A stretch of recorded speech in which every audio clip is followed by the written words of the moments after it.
week on The Watchman, welcome to Herodium. This is the site of the ancient palace, the ancient fortress of its namesake, Herod the Great, madman, tyrant, and master builder. Just look at how this magnificent structure still looms large over this land. Our good friend Danny the Digger Herman is with us to explain why Herod built this structure, how he built it, and how this mad king's presence still is felt throughout Israel today, and how he could not snuff out a new king who was to rise after him. His name was Jesus. Join us today for the inside story of Herodium, only right here on The Watchman.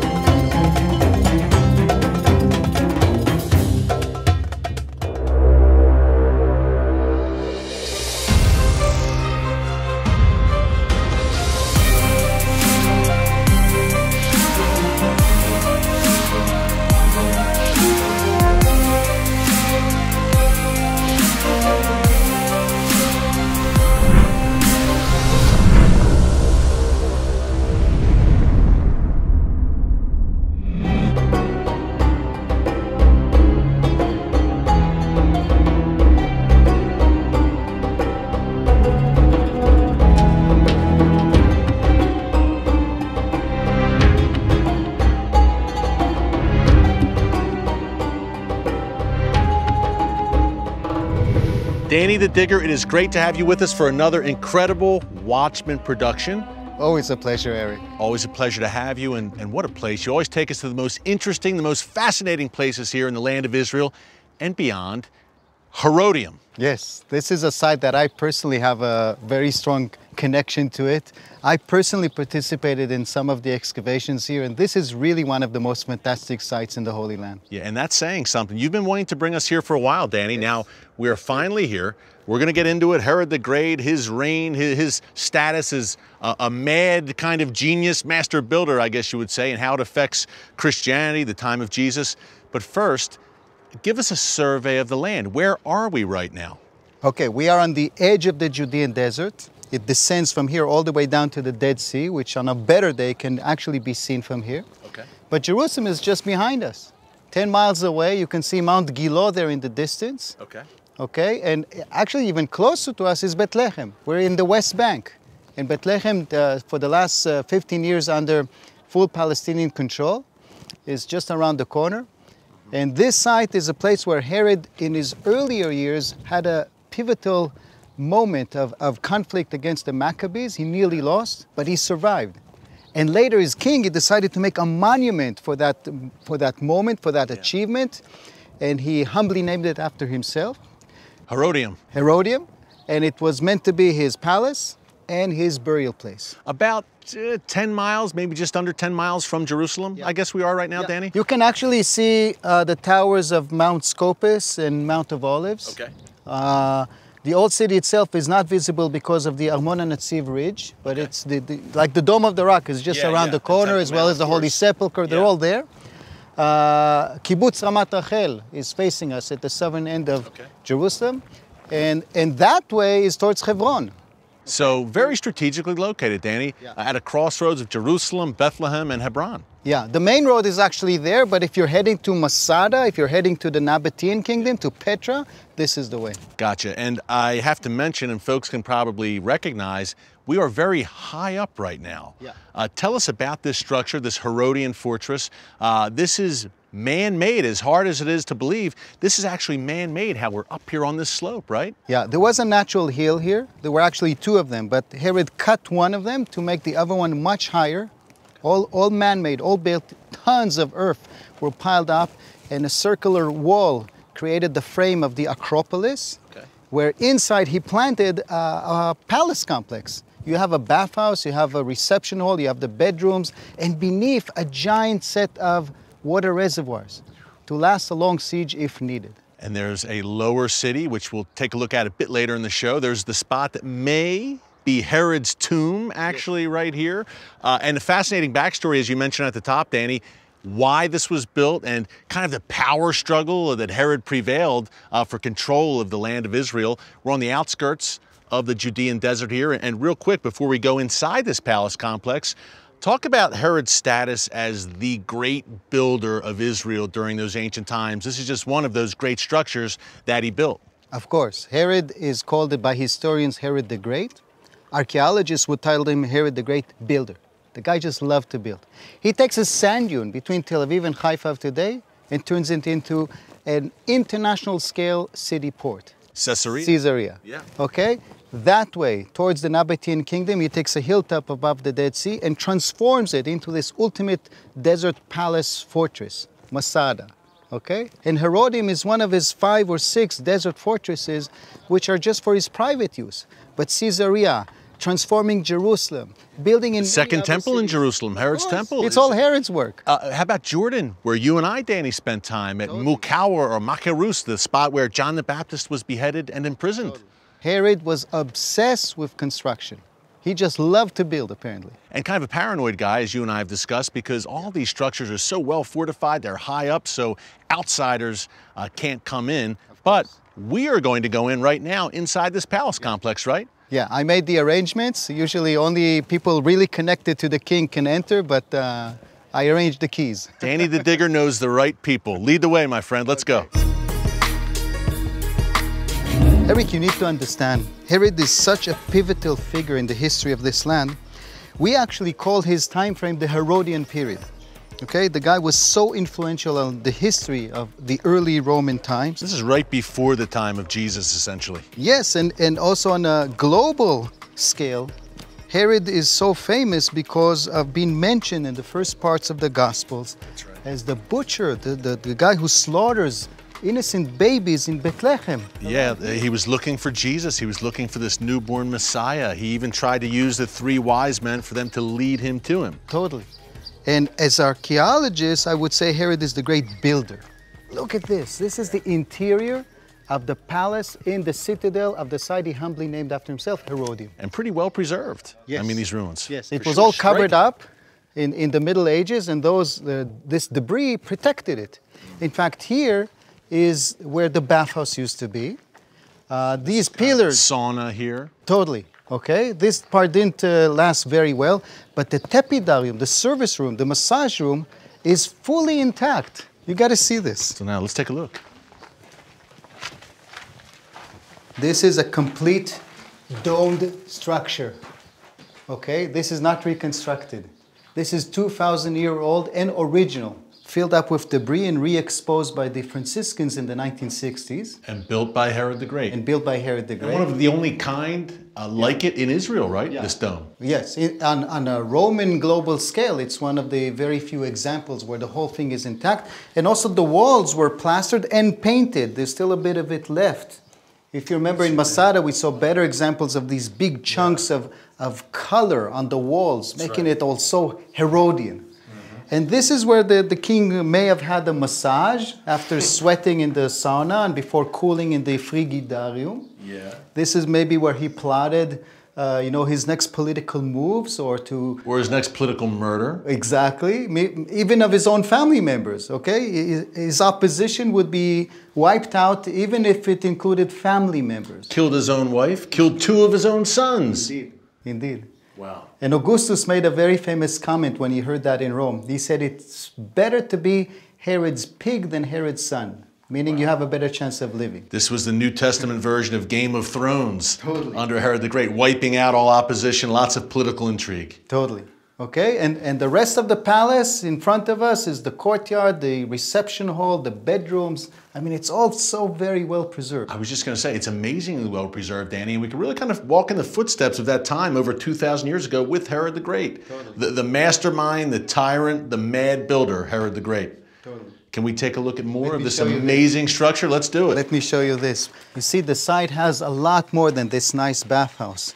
It's got remains of towers, of this nice garden, but it was also used in later periods. Look here, for instance, you can see a cross chisel into the entry of the bathhouse. Amazing. Okay, in Byzantine times, they also used this. About 1,600 years ago. Yeah, and in the garden area, this nice open courtyard, which probably had nice gardening, you can see beautiful Corinthian capital. Very well preserved, these pillars. Indeed. And a giant watchtower on the eastern side, facing the desert, which was used probably for guarding and maybe also for marking the site. And for the paranoid Herod, he needed to see anyone who was approaching, to see his enemies coming. From a long distance. Here on the edge of the Judean desert. And when he was not in fear, he was enjoying the bedrooms and the triclinium, the reception hall over here. Let me show you this. Over the past 2 years, 30 nations have been represented at the annual Christians United for Israel Summit in Washington, D.C. Israel supporters from across the globe joined CUFI in standing in solidarity with the state of Israel and the Jewish people. They celebrated and rejoiced at the night to honor Israel. And some have requested that their countries follow America's lead and move their embassies to Jerusalem, the eternal, undivided capital of Israel.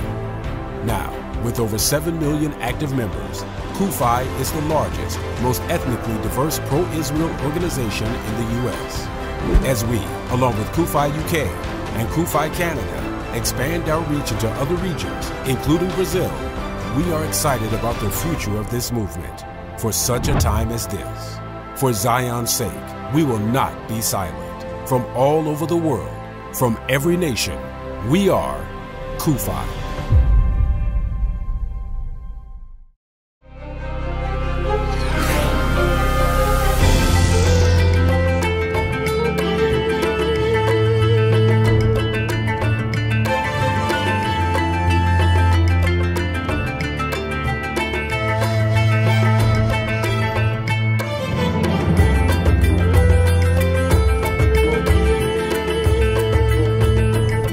Eric, this is part of Herod's palace, but what's so important in this place from a Jewish point of view is far more significant. Okay, we have evidence here of the triclinium, of this place being like a reception hall, but some 70 years later, as it turns out, benches were added around the walls here, enabling a large number of people to convene, to sit together. In Greek, it's called to synagogi. Reminds you of a word in English? Synagogue. Synagogue. This is a very, very ancient synagogue. It's one of the first recorded by archaeology. It is contemporary to the synagogue found in Masada. Yeah, I was going to say, Danny, this reminds me very much of that very synagogue that you and I stood in not too long ago. And it's a very similar story. In both sites, rebels take shelter, and while reusing the Herodian fortresses, water reservoirs, and so on, they fix it and match it for their uses. Ritual baths and a synagogue. Wow, so these were the rebels, Danny, the first great Jewish revolt, the year AD 66 to around the year AD 70. Jews came up here, took shelter from the Romans, and talk about the high ground. Yeah. Amazing. And unlike Masada, when they're sitting here, they can maybe even see the smoke of burning Jerusalem. And they're probably sitting here thinking, oh my God, literally my God, what are we going to do? Our temple is gone. Maybe this is the place where they started debating and figuring out that prayers must be created to replace the animal sacrifice because the temple is gone. Pretty amazing, Danny, that this is one of the oldest synagogues we know of that we're standing in right now, number one. But number two, amazing in a more unfortunate way that the Romans eventually were able to make their way up here. Yes. The Romans didn't stay in Jerusalem. They kept going to crush all resistance. The rebels here knew that they were coming. So we found here an oven for smelting metal to make weapons. And the underground water reservoirs were changed into like bunkers with hideouts and channels connecting them.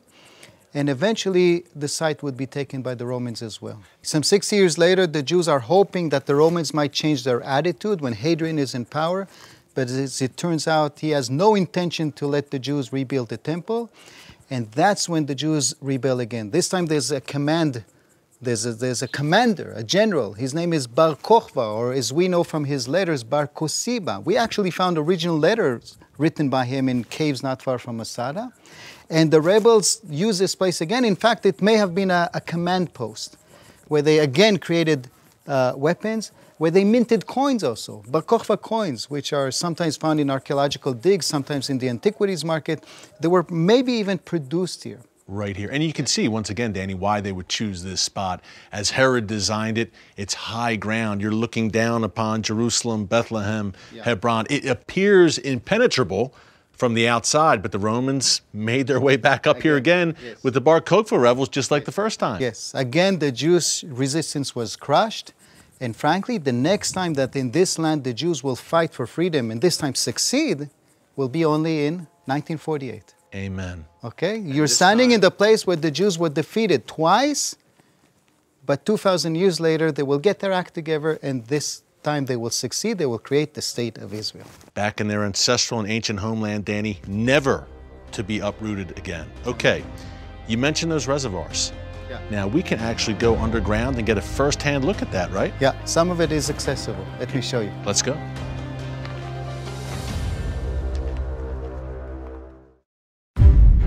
From terrorists who would annihilate her with bombs and bullets, to so-called activists that would eliminate her with boycotts and sanctions, Israel's enemies are on the march. In Why Israel, you will learn how to be an active defender of the Jewish state, knowledgeable and powerful as you stand up for truth. You'll receive the biblical evidence proving Israel's special place in God's plan. Learn how his steadfast commitment to his people is a matter of fact, not opinion. From its miraculous rebirth as a modern state to the dangerous threats it presently faces, Israel's inspiring journey is laid out in this short booklet. Supporting Israel is a biblical mandate for all Christians. In Why Israel, you will discover why you should care about the Jewish state and what you can do to stand with God's chosen people.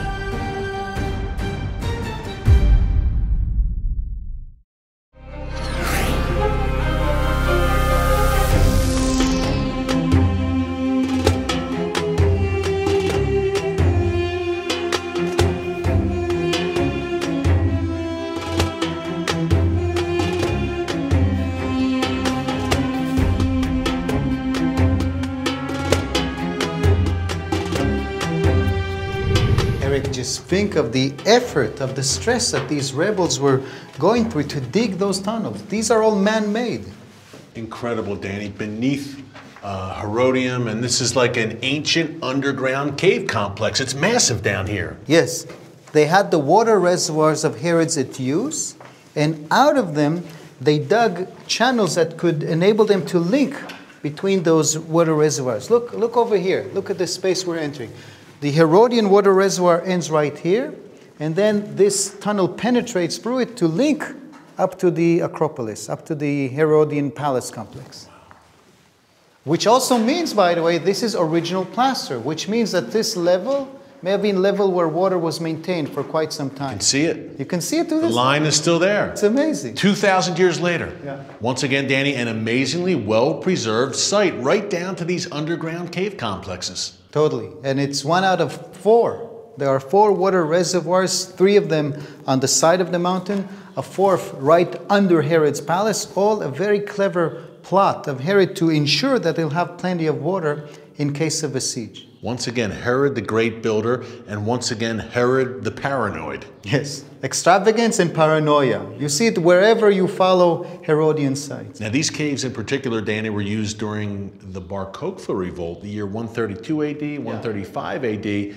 Wow, some guerrilla warfare by those Jewish rebels striking at the Romans and retreating back into these caves. Yes, and I don't want to think of the stress and how they felt. You know, they're trapped in here. They are trying to harm the Romans as much as they can, but they're outnumbered by them.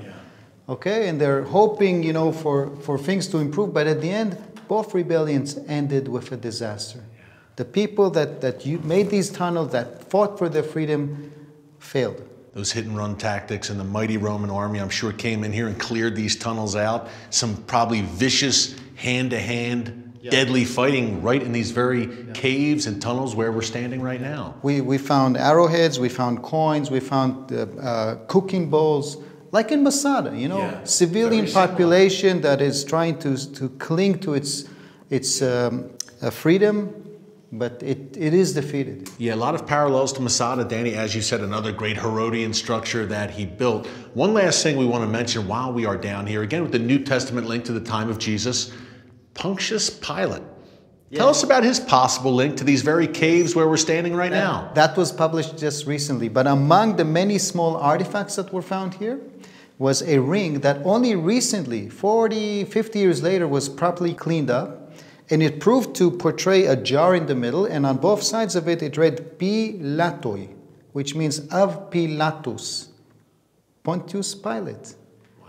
Now, I cannot prove that it was his personal ring, and he may have had several rings. Usually high official clerks had several rings to be used for different needs, but you cannot rule out the possibility that a private ring of Pilatus was found in those caves as well. The first time ever. Wow, the first time ever. Yes. Right here in these And it's the caves. only second inscription ever to mention him by name. The only other time that Pilatus is mentioned by name in an inscription was found in the 60s in Caesarea. It's at the Israel Museum today. Another Herodian-built spot, Caesarea. It never ends. The great builder, his imprint on this land 2,000 years later is still felt, Danny. This proves once again the truth of the Bible, the truth that the Jewish people were here thousands of years ago in their ancient and ancestral homeland. But this isn't the end of Herodium, by the way. We've been in the upper city. We've been in this cave complex. There's also a lower city, if you can believe it. Yes, something that wasn't privately used by Herod, but by his staff. A whole complex of a swimming pool with a nice island in the middle, another bigger bathhouse complex. Let me show you. And we might even get a look at Herod's tomb a bit later. Yes, it all relates to it. Herod's tomb is also within all of this. Danny, what a sight. Let's go. Let's see some more. America is at its best when it supports Israel.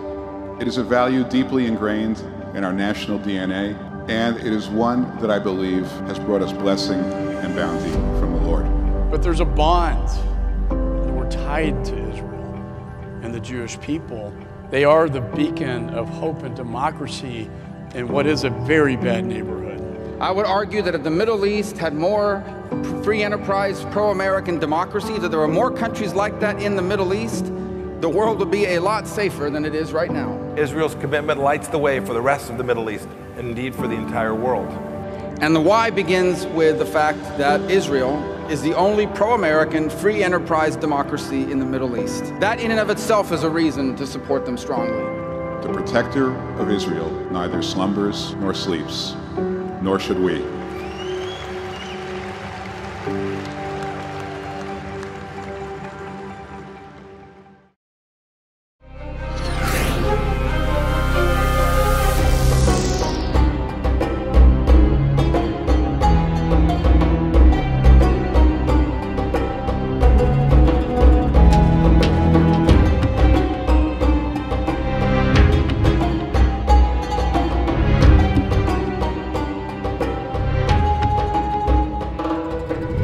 Well, Danny, as if the upper city, the upper level of Herodium weren't majestic enough, we also have a lower city here. What do we have here? Well, right behind us is a full complex of a bathhouse. This dome structure was the sweat room. As if it's not hot enough here today, you can actually go in here 2,000 years ago you could and sweat. It's an ancient sauna. It's an ancient sauna. Next to it you have some cold water pools to relieve yourself. And there's a big outdoor swimming pool here in the back with a little artificial island in the middle. Wow. Okay, and all of this had a colonnaded pedestrian pathway around it. This was really nice and royal, almost as nice as the upper city. Yeah, this is beautiful. I mean, again, Danny, very well preserved remains. Look at this dome, look at these pillars. And again, Herod with the flair for the dramatic, the great builder with the swimming pool here, with the artificial tower in the middle of it. You definitely see the extravagance here. Yeah. But this was uncovered not in order to find another bathhouse. We have enough bathhouses from Roman times. This was exposed in the 1970s and 80s for one reason: trying to find the tomb of Herod. We know from Josephus that Herod was buried at the site of Herodium. He just doesn't say exactly where. So both the Franciscans were looking for his tomb on the Acropolis. Professor Netzer, my teacher of the Hebrew University, spent 40 years of his life. 40? 40, yes, from the 70s and until, the early 21st century, thinking the tomb might be here. If it ain't there and if it ain't here, where else can it be? And it wasn't found in both places.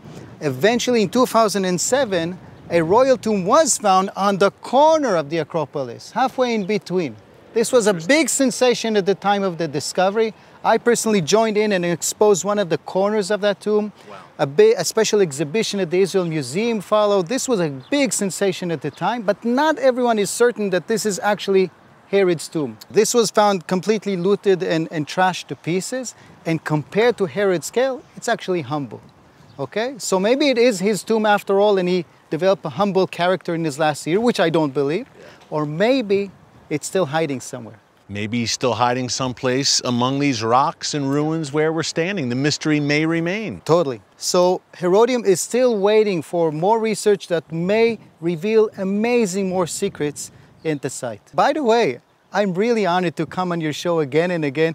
People now reach me because of the show, asking me to show them around. Oh, Danny, this is great. It is an honor and a pleasure to have you with us here as a Watchman contributor, a frequent guest and guide on this show. And if folks, he's the best there is, Danny the Digger, and we are privileged here on the Watchman Show to have him with us on a regular basis.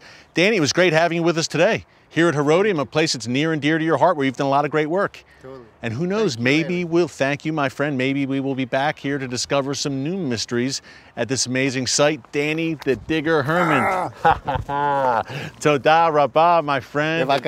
Yes, and folks, when I think of King Herod and his legacy, I think of 2 Chronicles, which says the eyes of the Lord scan to and fro throughout the entire world, looking for those whose hearts are committed to him. Well, that wasn't King Herod. His heart was not committed to the Lord, but a king came after Herod, who Herod tried to snuff out literally in the womb, whose heart was committed to the Lord. His name was Jesus. So it was interesting to have this fascinating take through the time of Jesus today and beyond here at Herodium. We're bringing you these stories every week here on The Watchman that you just won't see anywhere else. So thanks for joining us on yet another adventure here in the land of Israel at Herodium. Until next time, God bless you.